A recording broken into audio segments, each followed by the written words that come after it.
लग्नानंतर होईलच प्रेम या मालिकेच्या पुढील काही येणाऱ्या भागांमध्ये आता आपल्याला जबरदस्त असा ट्विस्ट पाहायला मिळणार आहे। आता नेमकं काय घडणार आणि कसं घडणार हे सगळं जाणून घेऊया आपल्या आजच्या या व्हिडिओमध्ये। तर आता काव्या शक्कल लढवत नंदिनी जीवाला मिळवून देणार, लक्ष्मीपूजनाचा मान त्याचबरोबर जिरवणार वसवत्त्याची मस्ती। आता हे नेमकं नंदिनी कसं करणार, काव्य कसं करणार हे सगळं जाणून घेण्यासाठी आपला आजचा हा व्हिडिओ शेवटपर्यंत नक्की पहा। चला तर मग सुरुवात करूया आपल्या आजच्या या व्हिडिओला। तर मित्रांनो, आपण पाहिलेलं आहे की आता फराळाची सगळी जबाबदारी ही नंदिनीवरती आहे। तर आता नंदिनीला जीवा हा फराळ बनवण्यासाठी मदत करत आहे। नंदिनी आणि जीवा मिळून सर्व फराळ करत आहेत। शंकरपाळ्या, करंजी, चिवडा, चिरोटे त्याचबरोबर चकल्या हा एवढा पदार्थांचा त्यांनी तयारी करायला घेतलेली आहे। त्याचबरोबर 2 पद्धतीचे लाडू म्हणजेच बेसन लाडू आणि रवा लाडूसुद्धा आता त्यांनी करायला घेतले। जीवा आणि नंदिनी अगदी आनंदाने हसत खेळत मजामस्ती करत सर्व फराळ बनवत असतात। तर आता दुसरीकडे सगळी डेकोरेशनची जबाबदारी ही पार्थ आणि काव्याकडे आलेली असते। आता पार्थ आणि काव्या दोघं मिळून डेकोरेशन करत असतात। काव्या ही पार्थला मदत करत असते। आता चुकून काव्याला एका ठिकाणचे फुलमाळ खाली आलेली दिसते। मग काव्या ती फुलमाळ परत लटकवण्यासाठी वरती चढते। आता काव्या फुलमाळ लटकवते आणि चुकून तिचा पाय सरकतो, ती खाली कोसळणार असते। तोपर्यंत पार्थ येऊन तिला सावरतो आणि म्हणत असतो, काय हे काव्या, शिक प्रेमात पडायचं तर तुम्ही स्टूलावरनं कुठं खाली पडताय। त्याबरोबर आता काव्या ही पार्थकडे बघतच राहिलेली असते। तर पार्थ हा काव्याला अलगच खाली उतरवतो आणि म्हणत असतो, पडाल मग प्रेमात। आता पार्थने हा असा प्रश्न विचारल्याबरोबर काव्या, मला काम आहे, मी आलेच एवढं बोलून तिकडनं जाते। त्याबरोबर आता पार्थ हा किचनमध्ये येतो आणि जीवा व नंदिनीची थोडी मस्करी करायला लागतो। त्यांना म्हणत असतो, वा वा वा, या वर्षीचा फराळ बाकी उत्तम आणि चविष्ट होणार हा। त्याबरोबर आता ते दोघं का विचारतात तर पार्थ म्हणतो, इतक्या प्रेमाने जो बनतोय नवरा बायकोंच्या काय। त्यावर पार्थ असं म्हणाल्यावर जीवा आणि नंदिनी लाजतात। तर दुसरीकडे आता काव्या पार्थ जे बोललेलं असतो त्या वाक्याचा विचार करते आणि काव्यालासुद्धा आता आपसुकच हसू आलेलं असतं। प्रेमात पडायचं सोडून स्टुलावरनं कुठे पडताय काव्या। काव्या म्हणत असते, देशमुख पण ना काहीही बोलत राहतात। इतक्यात पार्थ आलेला असतो तिथे आणि पार्थ म्हणतो, काय म्हणालात, काय बोलत असतो मी। त्यावर काव्या म्हणते, चोरून ऐकत होतात माझ्या मनातलं बोलणं। त्यावर पार्थ म्हणतो, काव्या तुमच्या मनातलं मला कसं ऐकू येणार, काय माझ्याबद्दलच बोलत होतात की काय। त्याबरोबर काव्या म्हणते, देशमुख असं काही नाही आहे, तुम्ही सरका बरं बाजूला, मला जाऊ द्या। त्याबरोबर पार्थ आता थांबा थांबा थांबा, तसंच थांबा असं म्हणत अलगच काव्याच्या चेहऱ्यावरची केस बाजूला करतो। आता पार्थ आणि काव्या एकमेकाच्या खूप जवळ आलेले असतात। तर आता इथे मालिनी काकू आणि विक्रम काका यांनी ठरवलेलं असतं की पूजेचा मान हा काव्या आणि पार्थला द्यायचा, कारण काव्या आणि पार्थ हे या घरातला मोठा सून आणि मोठा मुलगा आहेत आणि मग मान हा सुद्धा त्यांना मिळायला हवा। लक्ष्मीपूजन हे थोरल्याच्या हातून होणं गरजेचं आहे। म्हणून मग आता मालिनी काकूने ठरवल्याप्रमाणे मालिनी काकू काव्याकडे येतात आणि काव्याला सांगत असतात, काव्या उद्याचं लक्ष्मीपूजन तुला आणि पार्थला दोघांना जोडीने करायचं आहे। तर उद्या तू व्यवस्थित लवकर आवरून घे, तयार हो आणि शिरासुद्धा बनव। प्रसादाचा शिरा आपल्या घरात पद्धत आहे, जी सून पूजा करते तिनेच बनवायचा, त्यामुळे शिरा तू करशील। त्याबरोबर आता हे सगळं बोलणं रम्याने ऐकलेलं असतं आणि रम्याला आता खूपच जास्त राग आलेला असतो, जेलेसी झालेली असते, कारण रम्याला पार्थबरोबर पूजेला बसायचं असतं पण शेवटी काव्या पार्थबरोबर बसणार असते। रम्या आता वसवत्त्याकडे येते आणि वसवत्त्याला सांगत असते, आई बघ ना, प्रत्येक वेळेस ती काव्या मला हरवते आणि स्वतः बाजी मारते, यावेळेससुद्धा ती माझ्या पार्थबरोबर पूजेला बसणार। त्याबरोबर मालिनी काकूंनी आता पूजेला बसण्याचा मान थोरल्या सुनेला आणि लाडक्या लेकाला म्हणजेच पार्थ आणि काव्याला दिलेला आहे। ही गोष्ट रम्या वसवत्त्याला सांगते। वसवत्त्या म्हणते, रम्या तू ना खरोखर एक नंबरची बावळट, मूर्ख आणि अति आगाऊ मुलगी आहेस। त्यावर रम्या म्हणते, आई अगं असं का बोलतेस तू, मी काय केलं। त्यावर वसवत्त्या तिला म्हणत असते, अगं बावळट मुली, जर मालिनीने स्वतःहून ही गोष्ट केलेली आहे तर आपण हिला खत पाणी घालायचं। त्यावर रम्या म्हणते, म्हणजे काय। त्यावर वसवत्त्या तिला सांगत असते, अगं मला सांग, नात्याने मोठं कोण आहे। त्यावर लगेचच आता रम्या म्हणते, काव्या, काव्या मोठी आहे, नंदिनीची ती मोठी जाऊ आहे। त्याबरोबर लगेचच वसवत्त्या म्हणते, हा समज झाला मालिनीचा, पण आता आपण लोकांच्या मनात, नंदिनीच्या मनात काय पेरायचं? मोठं कोण आहे? तर नंदिनी, कारण नंदिनी काव्याची मोठी बहीण आहे. त्याबरोबर आता इथे मालिनी काकू ह्या काव्याला दुसऱ्या दिवशी पुन्हा म्हणतात, काव्या आवरलं ना तुझं? चल आता लवकर, पूजेला बसायचं आहे तुला. प्रसादाचा शिरा करून घे आणि छान पटपट आवर. काव्या म्हणते, काकू प्रसादाचा शिरा सकाळीच तयार करून ठेवला आहे आणि माझंसुद्धा आवरून झालं आहे, आता फक्त पूजेला बसायचं आहे. मग मालिनी काकू म्हणतात, चला मग आवरा, गुरुजीसुद्धा आलेत, साठे गुरुजींना बोलवलं होतं मी. आणि मग ती आता त्या दोघांना पूजेला बसायला लावते. त्याबरोबर मालिनी काकूंसमोर आता मुद्दामूनच ज्या बायका पूजेला आलेल्या असतात वसवत्त्या, त्यांचे कान भरायला सुरुवात करते. आता वसवत्त्या लगेचच बायकांना म्हणायला लागते, आता बघू पूजेचा मान कोणाला मिळतो ते. नाही म्हणजे काव्या ह्या घरातली खरं बघायला गेलं तर थोरल्या मुलाची बायको म्हणजे थोरली सून, तिला मान पूजेचा मिळायला हवा हे बरोबर आहेच. पण लहानपणापासून काव्या आणि नंदिनी ह्या लहानाच्या एका घरात एकत्र वाढलेल्या आहेत आणि त्या दोघीसुद्धा सख्ख्या बहिणी आहेत आणि नंदिनी ही काव्याची मोठी बहीण आहे. मग आता मोठ्या बहिणीला डावलून धाकटीला पूजेचा मान द्यायचा म्हणजे बघूया आता काय होतं ते. शेवटी थोरल्याचा मान हा थोरल्याला मिळायला हवा. ज्याचं त्याचं त्याला मिळालं की कसं बरं पडतं नाही का. आता बायकासुद्धा म्हणतात, हो अगदी बरोबर म्हणतायत वसुताईंचं म्हणणं योग्यच आहे. त्याबरोबर आता वसुहत्या म्हणतात, बघू आता मानपूजेचा कोणाला मिळतो ते, थोरल्या जावेला की थोरल्या बहिणीला. त्याबरोबर मग मात्र आता मालिनी काकू मोठ्या धर्मसंकटात सापडलेल्या असतात. काय करावं मालिनी काकूंना काही सुचत नसतं. त्यावेळी मग आता काव्याची बुद्धीसुद्धा बंद पडण्याची वेळ आलेली असते. पण मग अचानक काव्याला एक भन्नाट आयडिया सुचते आणि काव्या म्हणते, मला काय वाटतं आपण सगळ्यांनी मिळून पूजा करूया लक्ष्मीपूजनाची. त्याबरोबर आता वसुहत्या म्हणते, असं कसं? लक्ष्मीपूजनाची पूजा कोणत्या तरी एकीनेच करायची असते. त्यावर काव्या लगेचच आता इतर बायकांना आणि मालिनी काकूंना त्याचबरोबर नंदिनीला सगळ्यांनाच म्हणत असते की माता लक्ष्मी असं कधीच म्हणालेली नाही आहे की 2 जावांनी किंवा 2 बहिणींनी एकत्र मिळून माझी पूजा करायची नाही, मी त्यांना फळणार नाही. उलट जर बघायला गेलं तर आम्ही दोघींनी एकत्र पूजा केली तर ती देवापर्यंत जास्त चांगल्या पद्धतीने पोहोचेल. इथे उलट मान अपमान नाही तर आदर, प्रेम आणि एकमेकाबद्दलचा जिव्हाळा आणि आपुलकी दिसून येईल. देवीची पूजा कोण करतं आणि किती लोक करतात यापेक्षा महत्त्वाचं देवीची पूजा किती मनापासून केली जाते ना हे महत्त्वाचं असतं. पूजा एकीने केली काय, पूजा चौघांनी केली काय, फरक काहीच पडत नाही. फक्त ती किती मनापासून केली आहे याला महत्त्व आहे. आणि वसुहत्या, तुम्ही जरी देवीची पूजा 100 वेळा केली ना तरी मला काही वाटत नाही या जन्मात देवी तुम्हाला फळेल.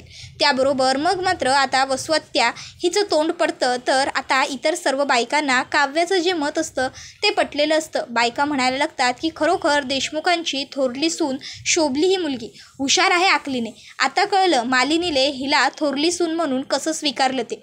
त्याबरोबर आता मात्र वसुहत्याचा चांगला जळफळाट झालेला असतो. वसुहत्याला राग आलेला असतो. वसुहत्या म्हणते, पण शेवटी घरची पूजा ही घरच्या लक्ष्मीनेच केली पाहिजे ना, मग तुम्ही दोघी मिळून कशी काय पूजा करू शकता. त्यावर काव्या म्हणत असते, घरात येणारी प्रत्येक नवीन सून ही घरात येताना लक्ष्मीच्याच पावलांनी येते वसुहत्या. कारण घरात येताना तिच्या मनामध्ये भरपूर साऱ्या आशा, आपलं कुटुंब सुखी ठेवण्याची इच्छा, अपेक्षा, भरपूर आनंद, सुखाची स्वप्न असतात. आणि ही सगळी जेव्हा गोष्टी ती या घरामध्ये घेऊन येते तेव्हा जर तिला योग्य पद्धतीने साथ मिळाली तर ती त्या घराचं गोकुळ करते आणि मग त्या घरामध्ये समृद्धी, लक्ष्मी आपोआप नांदतेच. कळलं तुम्हाला? पण तुम्हाला या सर्व गोष्टींचं मौल कळणार नाही, कारण या सर्व गोष्टी कळण्यासाठी मुळात मन स्वच्छ, साफ, सुंदर आणि निर्मळ असावं लागतं. पण तुम्हाला तर कटकारस्थान, दुसऱ्याला त्रास कसा द्यायचा, दुसऱ्याचं वाईट कसं होईल या सर्व गोष्टीतून विचार करायला बाजूला वेळ मिळतच नसेल. त्यामुळे तुम्हाला या सर्व गोष्टींचं मोल कळणार नाही. असो, तुम्ही ते सर्व सोडा, मला तुमच्याशी काहीच घेणं देणं नाही आहे. मला फक्त मालिनी काकू, विक्रम काकांशी घेणं देणं आहे. मालिनी काकू, विक्रम काका, तुम्हाला चालेल का आम्ही चौघांनी एकत्र पूजा केलेली, असं आता काव्या मालिनी काकूंना आणि विक्रम काकांना विचारते. मालिनी काकू काव्याच्या चेहऱ्यावरून हात फिरवतात आणि म्हणत असतात, अगं काव्या, उलट तू खूप उत्तम आणि एकदम बेस्ट आयडिया शोधून काढलीस. तुझ्या या कल्पनेमुळे माझ्या दोन्ही सुना आणि दोन्ही मुलं एकत्र लक्ष्मीपूजन करू शकतील. उलट जर तुम्ही चौघांनी मिळून हे असं एकत्र लक्ष्मीपूजन केलं ना, तर लक्ष्मी मातासुद्धा आपल्या घरातलं हे वैभव आणि आपल्या घरातली ही एकी बघून खुश होईल. त्यावर पार्थ म्हणतो, ॲक्च्युली खरं बोलते आई काव्या, तुमची ही कल्पना जी आहे ती मलासुद्धा खूप आवडली. खरंच तुमच्यासारखी मुलगी ज्या घरात सून म्हणून जाईल त्या घरात खरोखर समृद्धी नांदेल. सगळ्यांच्या इच्छा आकांक्षा पूर्ण होतील. कारण तुम्ही कोणा एकाचा नाही तर घरातल्या सगळ्यांचा विचार करता. मला तुमचा हा थॉट आवडला आहे. आणि उलट माझ्या धाकट्या भावाला पूजेचा मान मिळणं ही माझ्यासाठी आनंदाची गोष्ट आहेच की. चला तर मग जीवा, नंदिनी, तुम्ही दोघंसुद्धा पुढे या. आपण आता चौघंजणं मिळून एकत्र छान पूजा करूया आपल्या घरातली लक्ष्मीपूजनाची. आज आपल्या घरामध्ये लक्ष्मीपूजनाची अशी पूजा होईल जी आजपर्यंत कोणाच्याच घरात झालेली नसेल. यापुढे त्याबरोबर जीवा, नंदिनीसुद्धा पुढे येतात आणि आता पूजेच्या ताटाला हात लावतात. तर आता मनातल्या मनात नंदिनी ही खूपच जास्त खुश असते आणि ती आता मनात म्हणत असते, काव्या, खरंच आज तू खूप मोठी झालीस. आज तू चक्क माझ्यापेक्षाही मोठं असल्यासारखं वागलीस. खरोखर तू आज जे काही मालिनी काकूंना, विक्रम काकांना आणि ह्या इतर सर्वच बायकांना सांगितलं आहेस ते अत्यंत खरं आणि योग्य आहे. तुझा हा विचार मला अत्यंत पटलेला आहे आणि तू आज माझी बहीण आहेस या गोष्टीचा मला सार्थ अभिमान वाटतोय. देवा, माझ्या बहिणीला कायम सुखी ठेव. तिची प्रत्येक इच्छा पूर्ण होऊ दे. तिला कोणाचीच नजर नको लागू दे. अशी आता मागणी नंदिनी देवाकडे मागते. त्याबरोबर आता हे सगळं बघून रम्याला मात्र खूपच जास्त राग येत चाललेला असतो. रम्या म्हणत असते, आई बघ, नेहमीप्रमाणे याही वेळेस आपला प्लॅन फ्लॉप झालाच. याही वेळेस त्या नंदिनीने आणि काव्यानेच बाजी मारली. बघितलंच ना त्या दोघींनी एकत्र कशी पूजा केली ते. त्याबरोबर वसवत्या म्हणत असते, यावेळेस जरी या दोघी जिंकल्या असल्या ना तरी काळजी करू नकोस रम्या. मी सतत यांना असं जिंकू देणार नाही. काहीही झालं तरी लवकरात लवकर मी यांना देशोधडीला लावणार म्हणजे लावणारच. तू विसरत असशील तर तुला आठवण करून देते. अजून एक हुकमाचा एक का अजूनही आपल्या हातात आहे. त्यावर वसवत्याला रम्या विचारते, कोणता? त्यावर वसवत्या सांगते, जीवाने नंदिनीसाठी 10 कोटी रुपयाचा आनंद निवास विकत घेतलेला आहे. आता जीवाने 10 कोटी रुपये कुठून आणले, त्यासाठी काय केलं हे घरात कोणालाही माहीत नाही आहे. याचा अर्थ नक्कीच एकतर जीवाने काहीतरी उलटपालट तरी केली असेल किंवा एखादं चुकीचं काम तरी केलं असेल. एकदा का त्या गोष्टीची भांडाफोड घरात सर्वांसमोर झाली की मग जी नंदिनी सगळ्यांची लाडकी म्हणून मिरवते ना, तीच नंदिनी सगळ्यांसाठी दोडकी होऊन जाईल. कारण मालिनीचा तिच्या मुलांवर खूप जीव आहे आणि जर तिच्या सुनेने तिच्या मुलाला चुकीचं कृत्य करण्यापासून थांबवलं नसेल, ते सुद्धा स्वतःच्या आनंदासाठी, तर ही गोष्ट मालिनीला कधीच खपणार नाही आणि मालिनी हे सहनही करू शकणार नाही. असं आता वसवत्या रम्याला सांगते. रम्या म्हणते, आई मग वाट कसली पाहते, चल ना आपण लगेचच जाऊन मालिनी काकूला सगळं सांगूया म्हणजे पूजेचा नाश होईल. त्यावर लगेचच वसवत्या म्हणते, नाही ग, असं कधीच करायचं नाही. व्यवस्थित वेळ काळ बघून गोष्टी साधायच्या असतात. मग आता लगेचच इकडे मालिनी काकू या पूजा संपन्न झाल्यानंतर आता काव्य आणि नंदिनीला म्हणतात, आता ज्याप्रमाणे पूजा अगदी एकत्र एकीने केली त्याचप्रमाणे देवाला नैवेद्यसुद्धा एकीने दाखवा आणि मग सगळ्यांना प्रसाद वाटा. आता मालिनी काकूंच्या सांगण्याप्रमाणे नंदिनी आणि काव्या सगळं करत असतात. तर आपल्या दोन्ही सुनांना हे असं एकत्र आनंदात छान बघून मालिनी काकूंनासुद्धा खूपच जास्त छान वाटत असतं, आनंदी वाटत असतं. तर वसुहत्याचा मात्र चांगलाच तोंड पडलेलं असतं. तिला राग येत असतो या सर्व गोष्टींचा. तर मालिनी काकू मनामध्ये काव्याचं कौतुक करत असतात. आजपर्यंत मला असं वाटायचं की नंदिनीच फक्त एकटी समजूतदार आहे, पण असं नाही आहे. तर काव्यासुद्धा खूप समजूतदार आहे. काव्याने समजूतदार पद्धतीने बरोबर नंदिनी आणि जीवालासुद्धा मान मिळवून दिला त्यांचा. तर इकडे पार्थ हा काव्याला म्हणत असतो, काव्या, खरोखर तुम्ही ग्रेट आहात. तुम्हाला कसं सुचलं जीवा आणि नंदिनीलासुद्धा आपल्याबरोबर सहभागी करून घेण्याचं. त्याबरोबर काव्या म्हणत असते, पार्थ, यामध्ये सुचण्यासारखं काय आहे? अहो, जेव्हा मनापासून एखादी गोष्ट मिळवण्याची आस असते ना, तेव्हा आपल्याला ती मिळतेच. काय म्हणतात ते हिंदी पिक्चरचा डायलॉग आहे, अगर हम किसी चीज़ को पूरी शिद्दत से चाहे तो पूरी कायनात हमें उसे मिलाने में जुट जाती है. काय? त्याबरोबर पार्थ म्हणतो, खरोखर अगर हम किसी चीज़ को पूरी शिद्दत से चाहे तो पूरी कायनात हमें उसे मिलाने में जुट जाती है. त्याबरोबर काव्य म्हणते मला जरा काम आहे मी आलेच आणि ती तिकडनं पळ काढते. तर इथे नंदिनी ही सुद्धा खूप सुंदर छान नटलेली असते, सजलेली असते. आता जीवा नंदिनीला बघतो आणि म्हणत असतो वा वा वा नंदिनी वा, काही कमाल दिसतेस. अगदी असं वाटतंय की लक्ष्मीच माझ्यासमोर अवतरली आहे. आता लक्ष्मीपूजन पूर्ण झाल्यावर विक्रम काका मालिनी काकूंना एक सोन्याचा दागिना देतात. पार्थ आणि काव्य विचारतात की तुम्ही असा सोन्याचा दागिना का दिला आईला. त्याबरोबर विक्रम काका सांगतात आपल्या घरची गृहलक्ष्मी खुश असली की लक्ष्मी माता आपोआप आपल्या घरात येते, घर अगदी आनंदाने भरून जातं. त्याबरोबर पार्थ आणि जीवा एकमेकाकडे बघतात, हसतात आणि विक्रम काका आणि मालिनी काकूंना सांगतात की मग आम्हीसुद्धा आमच्या लक्ष्म्यांना खुश करण्यासाठी काहीतरी आणले. पार्थने काव्यासाठी एक सुंदर असं ब्रेसलेट आणलेलं असतं, तर जीवाने नंदिनीसाठी जीवा नावाचं मंगळसूत्र आणलेलं असतं. आता दोघंही त्या दोन्ही गोष्टी नंदिनी आणि काव्याला देतात. काव्या चेन बघून खूप खुश होते आणि म्हणते खरंच थँक्यू सो मच देशमुख. तुम्ही आणलेलं हे गिफ्ट आयुष्यभर मला लक्षात राहील. मला खूप आवडलं. त्याबरोबर पार्थ म्हणत असतो बस तुम्हाला आवडलं ना, मग त्यापेक्षा आणखीन जास्त मला काय हवं, फक्त तुम्हाला आवडावं एवढी माझी फक्त इच्छा होती.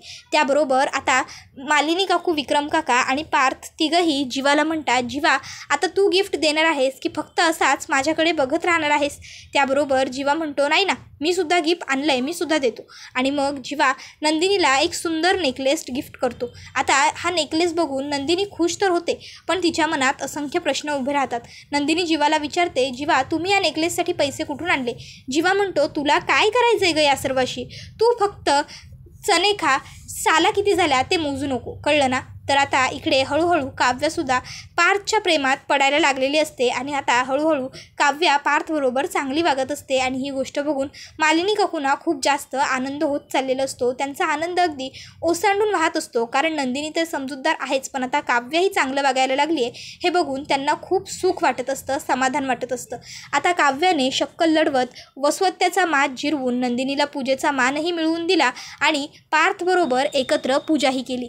मित्रांनो, तुम्हाला काव्य आणि पार्थची जोडी कशी वाटते ते आम्हाला कमेंट करून नक्कीच सांगा.